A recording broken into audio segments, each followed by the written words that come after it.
Good evening. Welcome to Math 99, Section 1. 2. This is Section 2.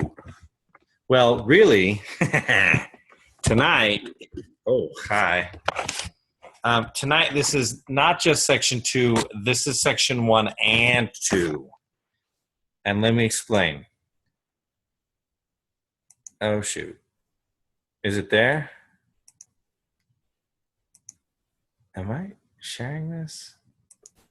Yeah, you're sharing it. So you can see it, right? Yeah, I see course MAT099-1. Normally it puts a cute little thing around it so that I know I'm sharing it, and the cute little thing went away. I don't know what happened to it. So here's the short version of, my computer skills are awesome tonight. Here's the short version of what happened. The short version of what happened is my last class, the internet kicked me out like, I don't know, a junk load. And because the internet kicked me out a junk load, my recording is broken into like 4 pieces.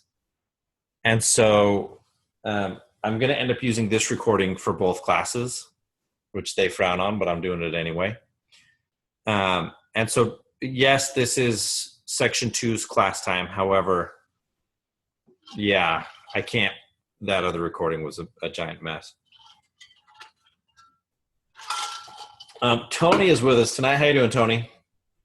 I'm doing all right. Just celebrated my birthday last week. So. Oh, well, happy birthday. How old? Do you mind if 29. I ask?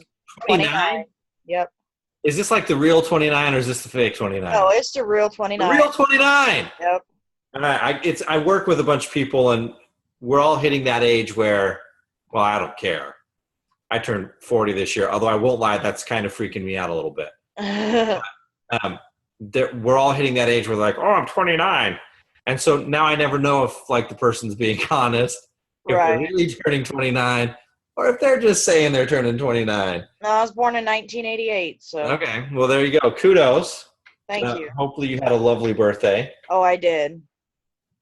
I used to love, well, that's not true. My birthday has always been at an awkward time because it's always right when back to school starts. Yeah. And for the few years I wasn't a teacher, I would always take my birthday off because I was like, I'm not working. It's my birthday. So hopefully you took your birthday off, Tony. Oh, I always have. Okay, I was going to say, well, there you go. But I always think everyone should treat their birthday like a holiday. Right. So but my birthday now falls in the first week of school, like every year. And so I can't ever take it off because the first 5 days of school are what are called non-discretionary days, meaning it's not up to me whether or not I'm gone. I have to be sick. And when I say I have to be sick, I mean they make me get a doctor's note because my district is awesome. Split a couple weeks ago, so I'm pretty much down. So. Oh, that's no fun. Yeah. Anyway, so, well, happy birthday to you. That's great fun. And a legit 29, even better. Thank you. Next year's the big 3-0. I'm looking forward to it, actually. Oh, yeah? Yep. You know, I wasn't sad to leave my 20s behind. I won't be either. And I haven't honestly cared about my 30s right up until I'm looking down the barrel of not being in them anymore. Right. And now I'm like, do I really want to tell people I'm 40? I feel like it's crossing a line there where I can't quite return from it. I'm very proud of my age. So. Well, that's good. We're more people like you. I think it would be healthier. Okay, so we're gonna. Well, I'm already into it. I'm already recording. So it's not showing me. Normally, it shows me my little microphone thing so that I know that I'm actually being heard. If for some reason at some point you stop hearing me, or you stop seeing things on the screen, will you let me know? Sure will. I don't know what I just did. Okay. Because, yeah, my computer's just not behaving like it normally does, and I don't know if it's me or if it's someone else, but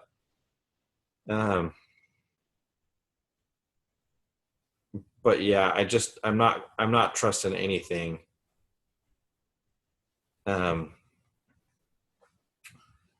Yeah, I'm not trusting anything. So we'll see how tonight works. So we're going to take a look at word problems percentages. It says algebraic expressions. I've cut that part out for the simple reason that we talked about it last week. It doesn't show up on your assignment or your assessment this week.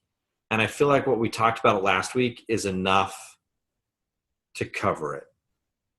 And so we're not really going to spend time on algebraic expressions. We will spend time on word problems and percentages. And I've almost got this PowerPoint to the place I like it. I'm like 3 slides short. But I keep struggling to find the time to make the adjustments I want. So I'll tell you when the change comes. You won't notice anyway, because yeah, you'll just be like, this isn't a very good PowerPoint anyway, dude. Which is fine. No, I'm just kidding. Well, kind of. You might think that, and that's fine. Anyway, I'll stop rambling. We'll share our closing thoughts, and we'll send you on your way, because that's what we do. Now, before I get into it, any questions from last week's assignment or assessment? No, I think I did pretty good. So yeah, and that's in this course, in particular on the assignment, there were a lot of 100% on that assignment. So kudos to all of you. it only took me 2 tries, and I got 100%. So Hey, proud. that you should be. That's impressive. I will say the commonly missed questions that we ran into.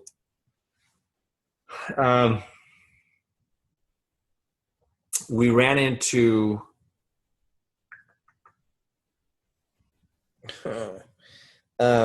issues with absolute values. And so the 2 things I'll say there are, 1, remember that absolute value is always expressed as a positive number, because absolute value is a number's distance from 0, and distance is not measured in negative numbers. So anytime you're expressing an absolute value, it's a positive number. That's the first thing I'll say. The second thing I'll say is you have to remember that absolute values work as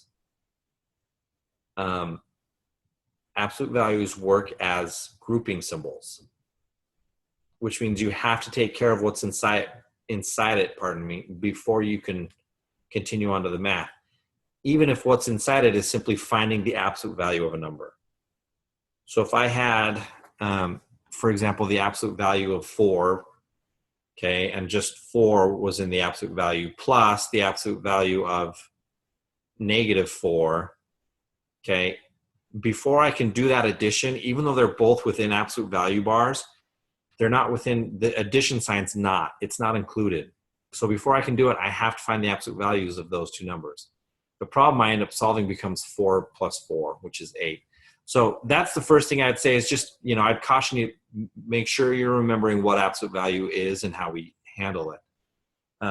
Yes, it's a number's distance from 0. It is also a grouping symbol. You gotta have both, my lovelies. Okay, so that's that. The other thing that we ran into were issues with subtracting, and that's where I'm going to fall back on keep, change for you, right? You want to keep them the same. The first number always the same. We change the subtraction sign to an addition sign, and then we flip the second number to its opposite value. So if it was -3, it's +3. If it was +5, it's now -5. Okay, and then we simply solve it like it's an addition problem, relying on those rules to do it. And that was on subtraction Yes. of just Well, I mean, really it's subtraction of any number. okay. But I mean, if I had just 7 minus 4, I'm not going to do the whole keep, change thing. That's a waste of time. Right. But if the minute that one of my 2 numbers is negative, then I'm going to default to the keep, change. So yeah, that was, but more than anything, I think I saw a handful of students who just kind of, their calculations were just slightly off. And I think it's because they weren't noticing all of the negative signs. A negative sign is really small. Okay, it's not big. It doesn't show, it's not this big gigantic thing. It's a small thing. And depending on how our typing gets spaced, it's almost missable. right? I realize that's not a word, but I keep trying to make it one. It's easily missed. Okay, so you really just kind of want to watch that. Okay. So those were the common mistakes from the assignment and the assessment. Again, overall, you guys did phenomenally well. I'm super pleased with where you're at. And we'll get those finalized. Before I have to apologize to a couple of students and give a caveat. Last week, by the time I finished the grades for the week, it was ridiculously late. And at least 2 students had to contact me because they're like, well, they didn't call me Mr. Porter, sorry, daytime habit. Hey, Mike, I got these right, but you didn't give me any points for them. You said that I got a 0 out of 60. And I did them. Or, hey, Mike, you said I didn't respond to anybody, but there's my responses right there. You saw them. Yeah, sometimes when I'm, when it's late and when I've stared at the screen for hours, as happens on occasion, I lose track of stuff. Yeah, I haven't seen my discussion post grade yet, so. Well, for week 3, you won't. You'll see that tonight. Okay, good. But it was last week that I had the issue with a couple of students. And it doesn't happen often, but I would always encourage you. So for sure, always by Wednesday morning when you wake up, you can check you can check all your grades and see whatever comments I've posted. They'll always be there when you wake up Wednesday morning, because I don't have time to do them Wednesday before I go to work, and they're due Wednesday at noon. So having said that, I would encourage you to always double check your grades just to keep me honest. I'm never intentionally doing it, I promise.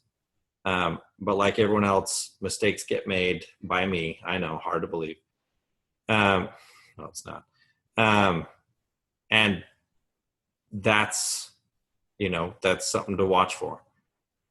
In both instances, I went in and looked, and sure enough, the work had been done, and for whatever reason, I missed it. Okay, either I was scrolling too fast because I've already read them. So either I was, any number of reasons why I could have missed them. But, let me know and I'll go back in. I'm not trying to cheat you guys on points. I want you to have all the points you earned. You earned them. They're yours. So that's, just to keep that in mind kind of thing. All right. So how do you feel about word problems, Tony? I don't think I'm very strong in them. I get confused with some ways it's worded. It confuses me sometimes. And that's the thing. That's pretty common. I mean, shoot, you'd think I was assigning like 1,000 word problems to my students when I assigned them 3, because they're like, oh, word problems, really? And that's the thing. Word problems get tricky.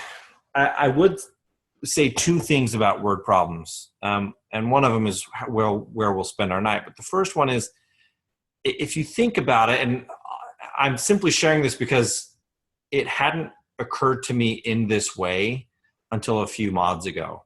And I was thinking about word problems and having the conversation with one of my classes. And I realized in real life, that's how we get our word problems. Right? It's not like I'm sitting there in my day and suddenly there's a note on my desk that says 24 minus 13. And I have to respond with 11. Right? It doesn't happen that way. Somebody comes up to me and says, hey, Mr. Porter, can I get, the count for the number of girls in your class? Or can I get the count for, I don't know, how many more books you need? Well, okay, I've got 24 students. I've got 13 books. I need 11 more books. Right? That's how math presents itself. In real life, it presents itself in word problem form. It's just not written down. It's spoken to us. Hey, can you make some cookies? Calls for 3/4 a cup of sugar. Or, hey, I'm trying to make these cookies. It's 3/4 a cup of sugar and I'm tripling the recipe. How many do I need? That's how word problems present themselves. That's how math presents itself. So Now, having said that, no, that's not going to be like, oh, what? Well, hello, now I can see Matt word problems. Nope, word problems are still tricky, right? And they're even trickier when we write them down because we figure you've got it there in front of you and you can take your time and win it. So we're going to make it complicated for you. So that brings us to the second part. The thing I've discovered about word problems is it's more about how we break it down. And the problem is most of us will do part of the 5 steps I'm going to show you tonight, but not all of them. And not consistently. We'll do them sometimes, but sometimes we think, oh, we can get it. If you do these things consistently, no, I can't promise you that you're going to get 100% every time. But your success rate will increase. I have seen this class after class after class.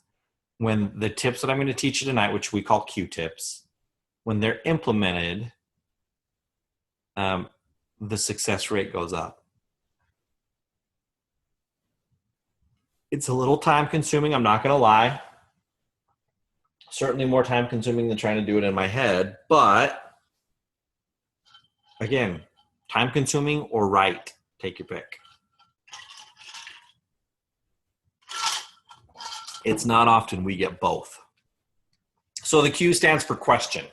Okay, and all Q-tips is an Acronym. Thank you. Could not remember that word. That helps us remember the steps, right? So we start with the Q, it's question. Okay, what's the question they're asking? Now in word problems, particularly in math, this is pretty easy because there's almost always a question mark, right? Here's our question. Yesterday, Alex saw 14 birds in his backyard. Today, he saw 12. How many birds did he see in all? Well, what's the question they're asking me? What am I trying to figure out, Tony? How many birds did he see? Yeah, it's right there, right? How many birds did he see in all? It's not like they're hiding it.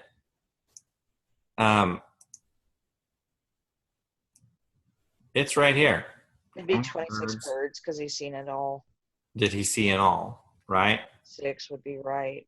So, yeah, it would be. And we'll get to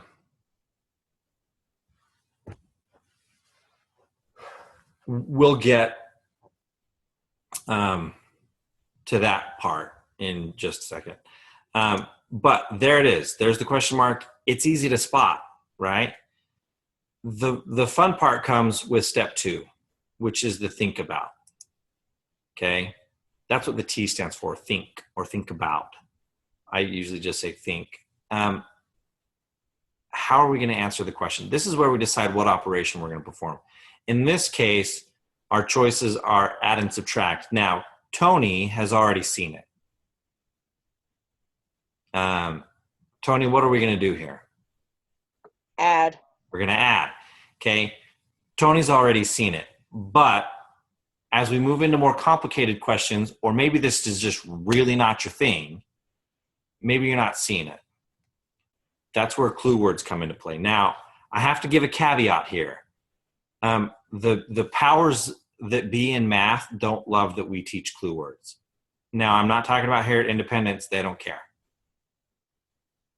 I think they're great. So far as I know, they think they've never yelled at me for it. We'll just say that. So I'm going to go with they think that's great. But here's the thing about clue words, and this is why the powers that be in math prefer we not teach them. It's as simple as there's no way to create an exhaustive list, a definitive list. We're going to keep finding other words that are the thing that tips us that, hey, I should be adding here. There are some basic ones that crop up over and over again, and they're here. But I've given, 7 words there, or short phrases. Yeah, that's not definitive. There's way more than that. Those are common ones-ish. I don't know how often you're going to see increased. I mean, I'm not saying you won't see it. I'm just saying I don't know how often you're going to see it. And some of these words are going to show up other places. They're not just addition words. They're going to crop up other places. Okay, which is why clue words are great, but you can't rely solely on them. There has to be that amount of logic in it. There has to be that amount of using your common sense in it. Okay. Just like we have some addition clue words, we also have some subtraction clue words, decreased, fewer, how many more, less than, how many are left, difference. Okay, again, not a definitive list. You're going to find more than this. This is just what we're seeing based on what we're given. Or based on, this is how many we put on the slide. That's really what it comes down to. If you Google subtraction clue words or addition clue words, yeah, you're going to find a list of, the biggest one I found had over 100 words on it. That's ridiculous to me, but whatever. I just want to give you a few so you've got a starting point. Okay. All right. So coming back to our question, do you see any clue words in there, Tony? In all. Yeah. Okay. And it's that in all that told us that we were going to add. Right? I should have put that somewhere here. Do we see any clue words? There they are right there. In all. Tells us we should be adding. Okay. And that brings us to the I. Now the I stands for information. And this is where we look back at our problem and we start working through what information did they give us. Okay. In other words, this is where we pull our numbers out. One of the things that we're always going to be looking at is, do we need everything they gave us? Okay. In this case, looking back at our problem, which I apparently don't share on this screen, and you'd think having just taught it, I would know, but I forgot. The information they gave us is they tell us how many birds he saw yesterday, which was 14. They tell us how many birds he saw today, which is 12. And if I were writing all this down, that's exactly what it would look like. I'd write yesterday, 14 birds. Today, 12 birds. Okay. That's the information they give us. Do I need all of it? Can I get rid of any of it? You can just get rid of some of the words, but you can't get rid of the numbers. Right. And that's the whole point of the information, right? Is it's helping us narrow down the problem. But in this case, both of those numbers are necessary. I can't dump either of them. I need the 14, I need the 12. Okay, which brings us to step 4, and that's writing our problem. Okay, we need to write a math problem and solve it. So in this case,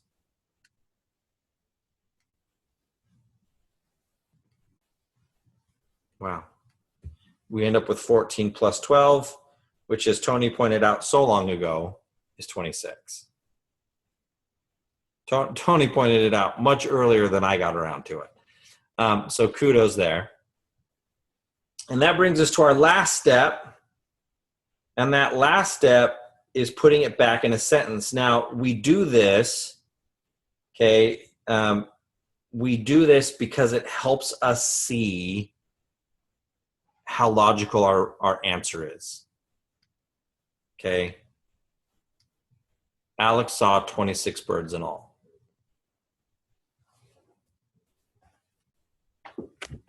That's why we do it, because it helps us see it. It forces us to think about what our answer is.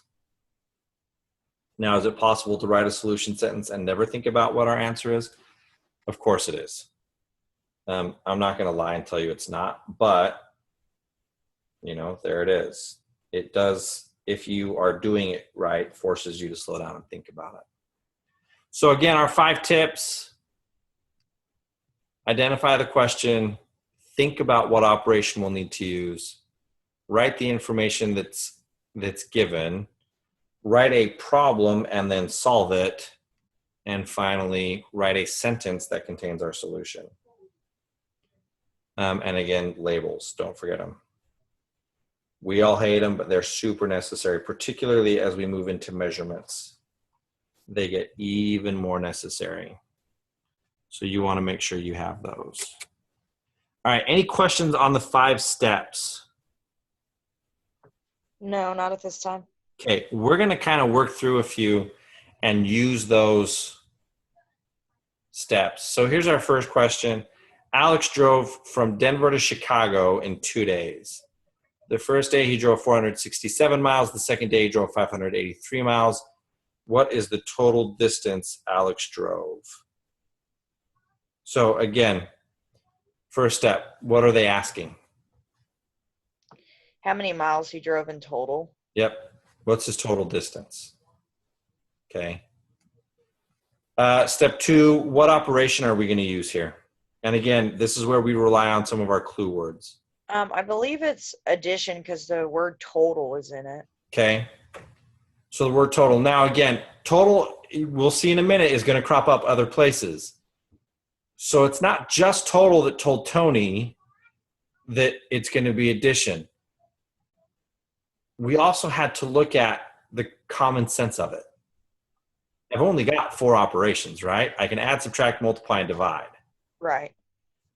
Total suggests I'm probably going to either add or multiply. It doesn't seem logical that I'm going to multiply those 2 numbers. If I stop and think about it even a little bit, logic says I'm adding. Okay. That brings us, what happened there? That brings us to what information do they give us? Okay. This is where I start thinking about it. And I start thinking about the actual problem I'm going to set up. I may not necessarily set the problem up right now, but I'm going to think about what it's going to look like when I do. So what information do they give me here?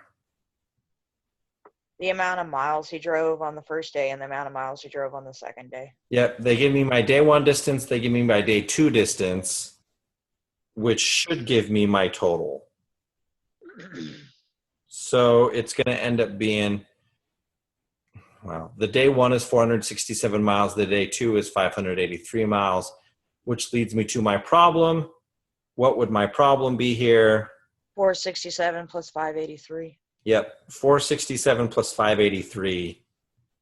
We do that math, we get 1,050. Now I put the whole thing in a cute little sentence. 1,050 miles drove. Yep, Alex drove 1,050 miles or something like that. There's the sentence, there's a lot of flexibility, obviously, in a sentence. It's a sentence. Say it how you want to say it. You just have to have your answer in there. All right. So here's another one. During a word game, Alicia had 307 points. She was unable to use all of her letters, so she had to deduct 19 points as a penalty at the end of the game. What was Alicia's final score? So again, our question, what are they asking?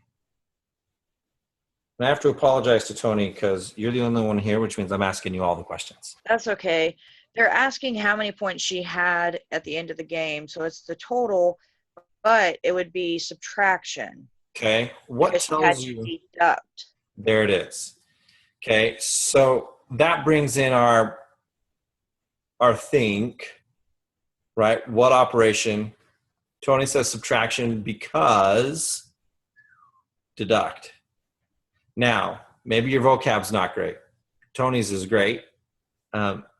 However, that's not the only word, right? Now, obviously, most adults are going to know what deduct is. Unable to use all of her letters would be a key too. Another clue, right? Unable to use all her letters. Penalty was the one that stuck out to me simply because penalties are never good. Right. Right? So that's another thing that stands out. You know, adding, usually good. Subtracting, not usually good. So that's how I would break it. But again, deduct is really the big one. I included the penalty. Tony pointed out unable to use all her letters. Those are other clues that depending on, where you're at. And for me, I was thinking of my day job students when I included other words. You may not see it, and that's fine. There's always going to be other words. Okay. Again, what information do they give me to use here? 307 and 19. Which again, as we pointed out, we're going to be subtracting. So our problem is going to be 307 minus 19, which gets us 288. And now we need to put it in a cute little sentence. Alicia's score was 288. Yep. Alicia's score was 288. Alicia's final score was 288 points. Alicia scored 288 points. Again, doesn't really matter how you say it as long as you cover that it's Alicia and her score. That's what matters. All right. So just like addition and subtraction, we have some multiplication clue words. Of is a big one. Of means multiply when you see it. And that'll come into play when we hit percentages coming up in a minute. Product, that is the answer of a multiplication question. Increased or decreased by a factor. I'm not going to lie. I can't think of a time I've ever seen that in a word problem. Maybe that's just me. Never seen it. I guess it's possible. That's technically what you're doing when you're not decreasing by a factor. Decreasing by a factor would be or dividing, but you increasing by a factor. Per when we're going from a small to a big, and then total, which again shows up in addition as well. Okay. Division has its own clue words. Okay, per when we're going from big to small, right? It's the opposite. Out of, split, ratio of, equal groups, groups of, right? Typically when we see they put them in groups of, we just assume they're equal groups of. So again, there's a ton of words that I haven't even listed here that are going to tell me what we're doing. All right, so here's our example. John works 40 hours a week. He earns $9 per hour. How much does John earn in a week? It's going to be multiplication. Okay, it's going to be multiplication. We're starting with the question of what does he earn in a week? Why do you think it's going to be multiplication, Tony? Because, well, it says per in it, which is a good sign of multiplication. Okay. And if you think about it logically, you can't get how much money he makes in a week if you don't multiply. If you add, you only get what he makes in a day. Exactly. Right. And you can't work 40 hours in a day. Right, because there's not 40 hours in a day. Right. Now, I mean, we could, if we wanted to get technical about it, we could use repeated addition. Right, but that would be boring. 40 times. But then that goes back to what Tony was saying. Think logically about it. Why would I do all that work if I can just multiply? Right. And that's the think logically, especially when we're dealing division and multiplication, plays big. Okay, so we are going to multiply the information they give us. They give us the hours that John works in a week and how much per hour. So we know it's 40 hours in a week. We know it's $9 every hour. After that, our problem is going to be 40 times 9, which gets us 360. And then we put it in a cute little sentence, which in this case is John earns 360 in a week. Okay. All right. So here's another one, because I got a bunch of them, I guess. So here we've got Carl paying $45 for a month for car insurance. How much does he spend on car insurance in 1 year? So again, what's our question? It's asking a multiplication question. Okay. Because they want to know how much he spends in 1 year, which would be 12 months. So you're going from small to big in years. And that's where, so what Tony just said is what we need to point out. 45 per month. We only know what Carl pays per month for his insurance. And we know they want to know for a year. Well, if I take the numbers as they are, then it's going to be 45 times 1. And again, this is where logic comes into play. Is it logical to assume he's paying $45 a year if that's what he's paying in a month? We phrase it like that, and you know, it becomes pretty obvious that I'm ridiculous. Okay, so we're going from month to year. Well, no, we're not. Sorry, because they want it anyway. like Tony said, 1 year equals 12 months. Okay. So the information they give us, the monthly payment, which is $45 a month, plus we know that 12 months is in a year.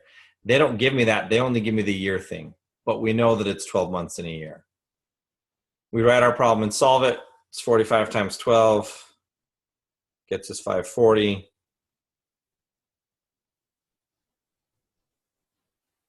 Put it in a cute little sentence. Carl pays $540 on car insurance in a year. Okay. This feels like an awful lot of me talking. So here's what we're going to do. You really have to break it down, though. That's what's important, is breaking it down. Well, and that's just it. I mean, that's what makes word problems easy, because is you have to take that time to break it down. And that's why, like, my students complain all the time when I say use Q-tips. Do we have to? And my response is always the same. Well, do you want to get the answer right? Yeah. I'll use Q-tips then. I mean, that's how I'm figuring it out so quick, is I'm looking at the words and seeing how it's worded to be able to figure out if it's adding, subtracting, multiplying, or division. And that's the catch. Most people, when they see word problems, just scan it looking for numbers. And then they do whatever they think based on the numbers. You gotta know what your problem's telling you. So here we've got 4 friends went out for pizza. The total cost for appetizers, pizza, and drinks was $64. If the friends split the cost, how much did each friend pay? It would be division, because it says split the cost, and it says evenly. Yep. So you want to know what it costs for 4 friends to go out if they split it evenly. Yeah. Now, truthfully, we could have left that last part out. If the 4 friends split it, how much did each friend pay? Right. Because again, it's just kind of accepted that when we're talking about splitting a check, you want it split equally. Exactly. So that's one of those real life things that is kind of just understood that everyone gets. Okay. But in this instance, they were nice and included it for us, that they want the cost split equally. Right. So what information do they give? Well, they give us our total cost, which is 64. And I know there's 4 people. Okay. So I write my problem and solve it. 64 divided by 4 gets 16. And as always, each friend paid $16. So there you go. All right. One more fun one that we want to look at. And then, there's more stuff, because apparently there's just tons, which is okay, because, again, this is how we understand it. So Allie wants a pair of shoes that originally cost $54.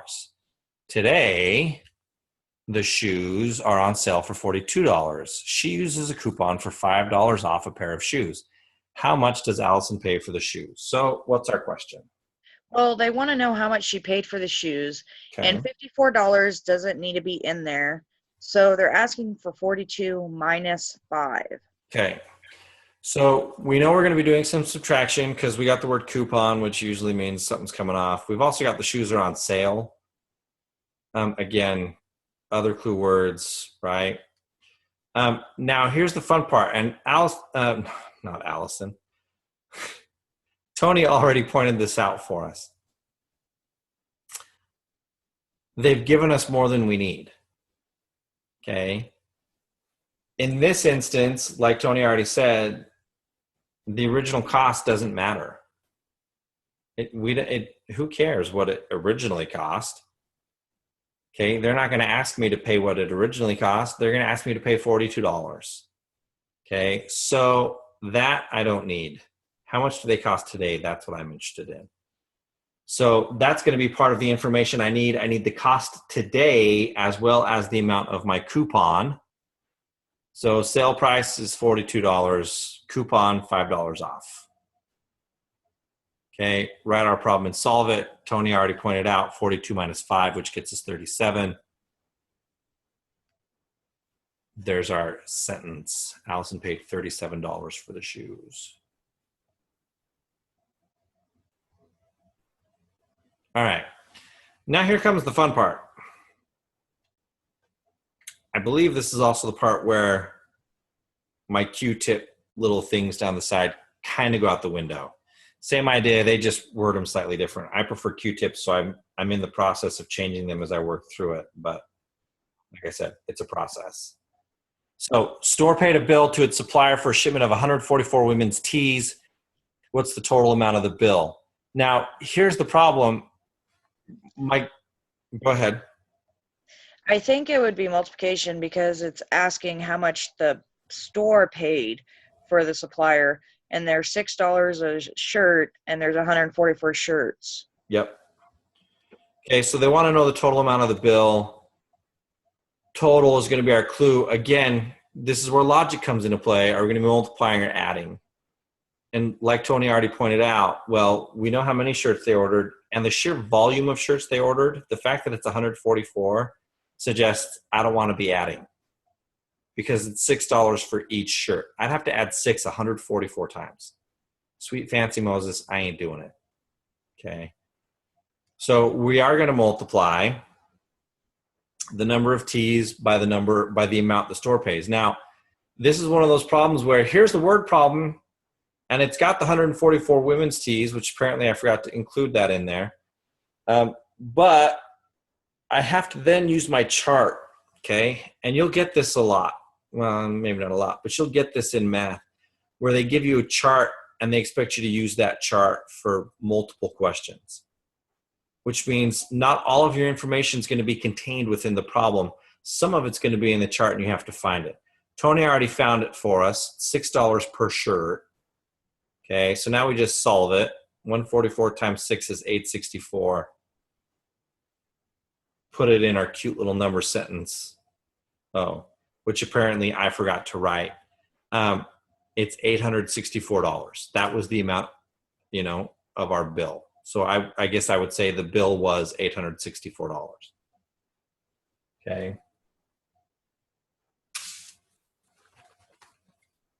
I keep playing with a stupid broken necklace and it's distracting me and it's irritating me and sorry. Okay. Here comes another problem. The profit the store makes on each item of clothing is the difference between what the store pays for the item and the price at which the store sells the item. If the store sells 508 men's sports short, what's the store's profit? So our question is,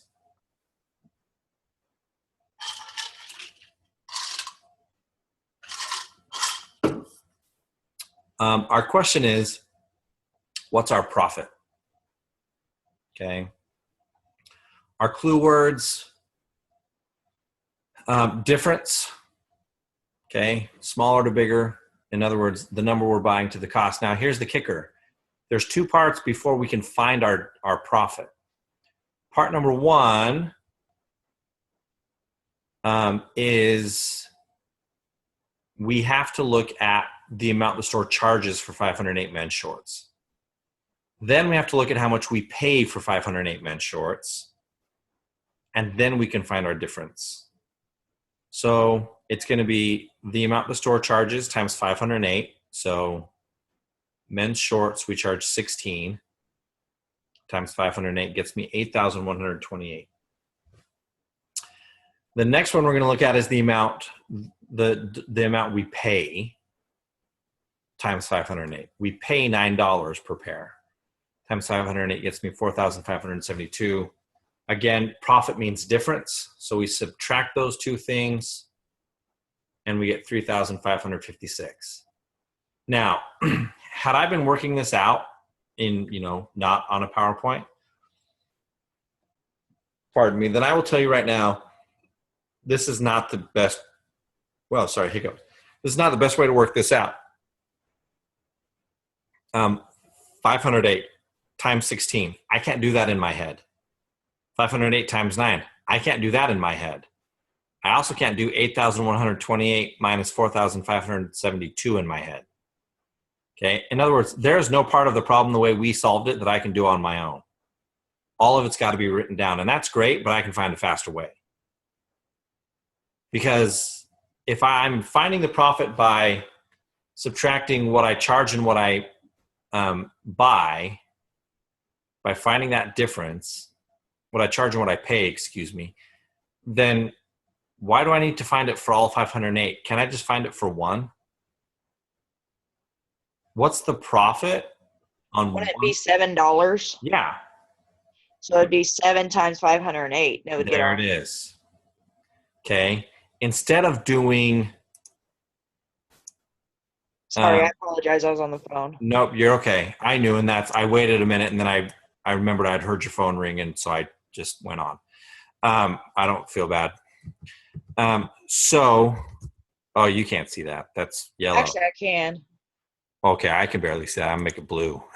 Yeah, that's probably a There better. we go. Okay, so we take 508, we multiply it by $7. 7. Okay. Now, having done that, where'd it go? You cleared it. There you Sweet justice. What happened there? Oh, they want to make it all big and irritating. I liked it better before it shrunk. go. All right. Either way, I can work with that. Yellow again. Seriously. There we go. So 7 times 8 is 56. Oh, geez. I carry my 5. 7 times 0 is 0 plus 5 5. is 50. Well, it's 5. 7 times 5 is 35. Oh, look. I took what had been a 3-step problem and turned it into a 2-step problem, and one of those 2 steps was done in my head. So I took from having to write 3 different steps down on paper to only having to write 1 step down on paper. Yeah, my way's better. And we got the same answer. So again, why wouldn't we do it that way? So much easier. I agree. So our solution sentence, our profit is $3,556. Don't forget your dollar sign. We forgot our dollar sign. All right. So now let's talk percent and how we do it and what we do with it. And then we'll look at we'll look at 3% problems, and then that'll be it. So percent, it's Latin. Per, it means for each, cent means 100. Therefore, percent is for each 100. If 2% of the class are boys, then there are 2 boys for each 100 people in the class. Okay.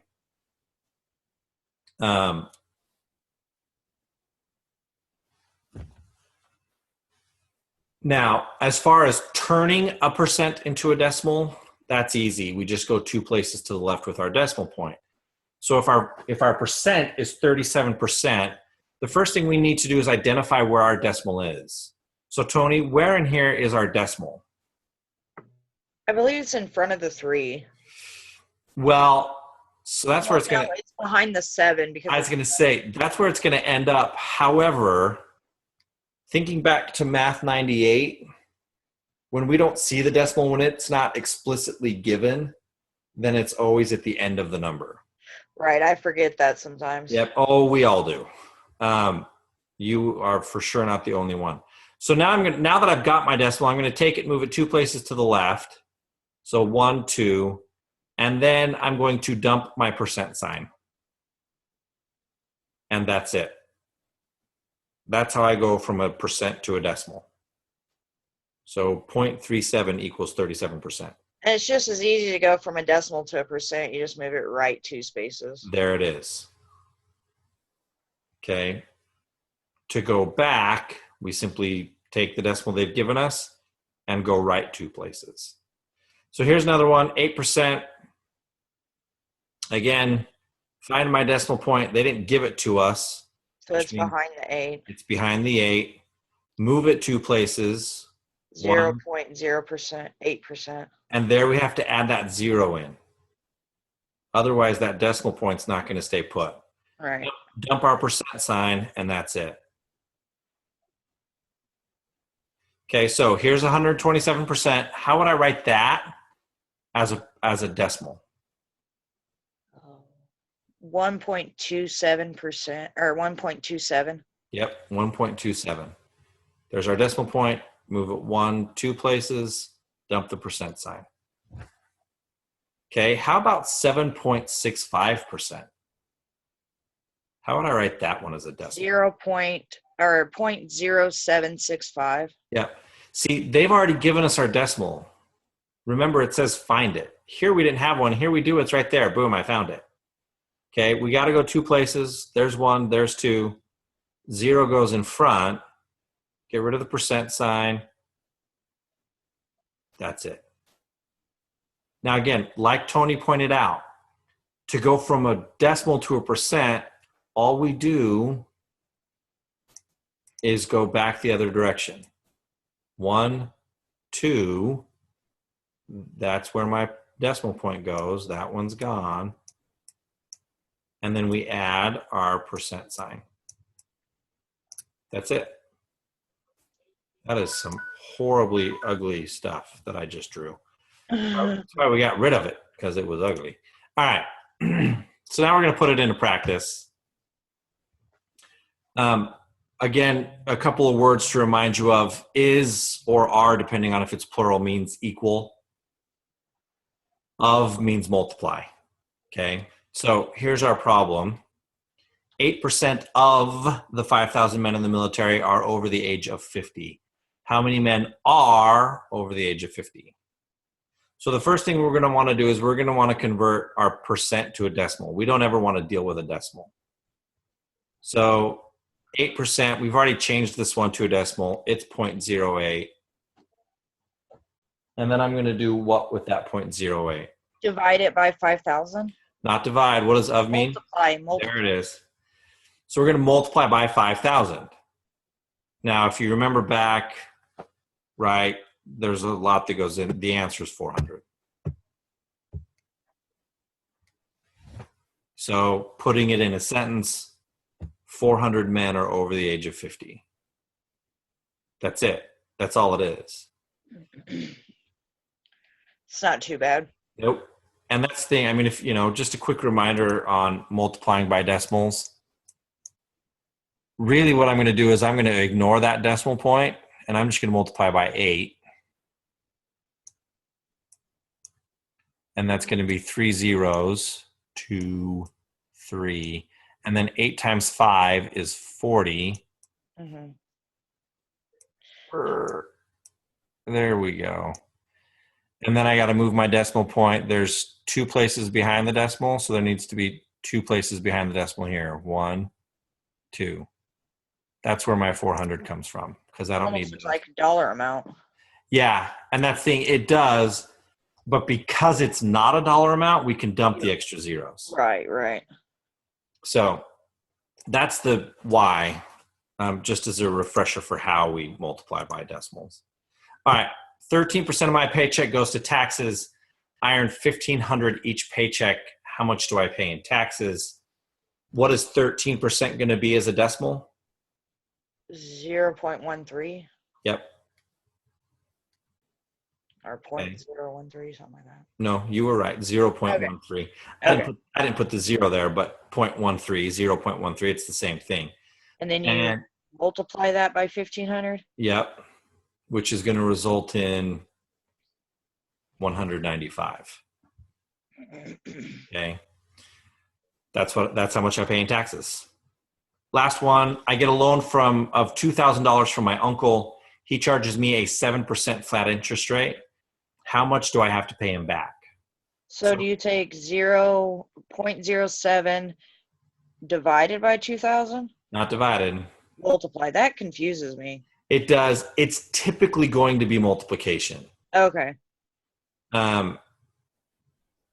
That's the thing. Here's where, in order to solve this, we have to kind of create some of our own word problems. I get a loan of $2,000, so there's my of. Uh-huh. He charges me 7% flat interest rate. So the first question I have to answer is, what is 7% of 2,000? Right. So that gives me my 0.07 times 2,000. Okay. Which is going to get me 140. Now, the question I have to answer, though, is how much do I have to pay them back? So it'd be 2,000 plus 140. Yeah. Remember, 140 is just what I owe in interest. I Right. still have to pay back the 2,000.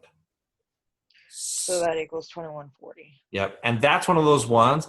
That's one of those questions that a lot of students are going to miss because you get focused on finding out what the interest rate is. Right. You got to look at the whole question. Right. Right. All right. That's all of our questions. Some things to remember. Way to make it to the last week of the course. You guys really have done exceptional work. I've really enjoyed teaching both classes. This mod is always a rough mod because there's, a big giant 2-week break in the middle of it. But you guys bounced back really well. So kudos on that. Assignments for week 4, really any assignment you haven't done yet or that you aren't 100% satisfied with, yeah, those are due Saturday at 11:59 p.m. This is not like weeks 1, 2, and 3, where if it's late, that's okay. Unfortunately, it's not. I don't have a way to let you back in to submit the assignment. And the assignment it's not like it's something you can email to me. It's not, it has to be done within Canvas. So make sure you plan your week wisely and that you leave yourself enough time. Tony, thank you so much for being my guinea pig and answering all of my questions. Not a problem. It helps me understand it better. I'm glad. With that, we're going to bid you all a fond adieu.